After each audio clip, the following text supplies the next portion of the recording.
Ngayong araw guys, maagang pamasko nga palang binigay namin dito sa mga kasamahan namin sa simbahan. Namigay nga pala guys kami dito ng bigas na gaganapin naming Christmas party. At sama-sama na rin guys kami nagsalo-salo. So what's up mga kanapadaan lang. So ngayong araw nga guys ay linggo kaya kailangan muna nating magsimba. Tuwing linggo talaga guys ay sumisimba kami ng buong team ko, ang Napadaan Lang channel. Then after namin guys sumimba saka kami nagbablog sa hapon. Medyo na late nga guys ako dito sa punto na to. At pagkarating ko dito ay nandito na pala iba kong tropa. Ayan guys, nakikinig sila dito ng salita ng Diyos. Special day nga pala guys namin ngayong araw dito sa simbahan dahil ngayong araw nga pala ang Christmas party nitong aming simbahan. Kami nga pala guys ay born again Christian. At grabe din guys yung mga napakagandang mensahe dito ni Pastor. Sabi ni Pastor, ang panahon daw guys ng December o ng Pasko ay kailangan magbigay tayo sa kapwa natin at i-share natin yung blessing. Pero ang sabi niya kahit hindi daw Pasko ay panatilihin natin yung pagbibigay at pagtulong sa kapwa. Sabi rin ni Pastor na mas okay daw na ikaw yung nagbibigay kesa ikaw yung nabibigyan o tumatanggap ng blessing. Kasi yung nagbibigay daw guys ay mas lalong pinagpapala palalo ni Lord yun kasi sineshare niya yung blessing niya sa ibang tao.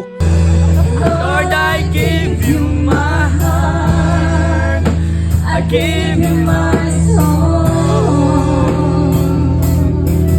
I live for you alone. Every breath that I take, every moment I'm away.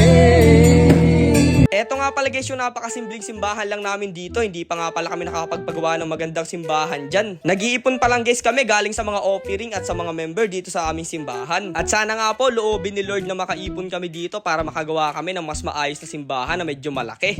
Panginoon tayo ay magbigay, magbigay tayo sa Panginoon tayo ay magbigay. Dahil nga guys magbibigay rin tayo ng blessing ngayong araw ay may dala nga pala guys kami ditong napakaraming bigas na ipamimigay namin sa lahat ng mga sumimba at mga member dito sa aming simbahan na to. Ito nga pala guys ang nakayanan ng aking grupo ng Napadaan Lang channel na ipamigay at sana makatulong sa kanila. Bali nga pala guys 35 pieces yung mga ipamimigay namin na bigas na yan at pinag-ambag-ambagan nga pala guys ng grupo namin yan. At sana po kung napanood nyo tong video na to ay tulungan nyo sana kaming i-share at i-like man lang tong video na to para sa susunod guys ay mas marami pa rin kaming matulungan. Kahit isang like at share lang guys, malaking tulong na yun sa aming grupo. Merry Christmas po sa atin lahat and God bless. Maya-maya nga lang guys ay pinamahagi na rin namin ng grupo ko dito yung mga bigas sa bawat membro ng aming simbahan. At eto nga guys, nakikita ko sa kanilang mga mukha na tuwan-tuwa sila. Hindi kami guys perfectong tao, perfectong kabataan. Nakakagawa din kami minsan ng mali sa buhay namin at mga desisyong hindi tama. Pero pinipilit guys namin maging mabuting tao, lalong-lalo na sa harap ni Lord at sa mga kapwa naming tao. Lubos din ako nagpapasalamat sa aming pastor na lagi kami sinasama sa panalangin. Syempre walang iba kundi kay Lord. Nagpapasalamat din kami dahil lagi niya kami binibigyan ng blessing at iniingatan sa bawat pagbablog at sa mga pinupuntahan namin. Kaya sabi ko sa lahat ng mga member na nakatanggap nito mga blessing na binigay namin na hindi yan galing sa amin kundi galing yan kay Lord. Si Lord lang ang nagpadala niyan sa amin para ibigay sa kanila.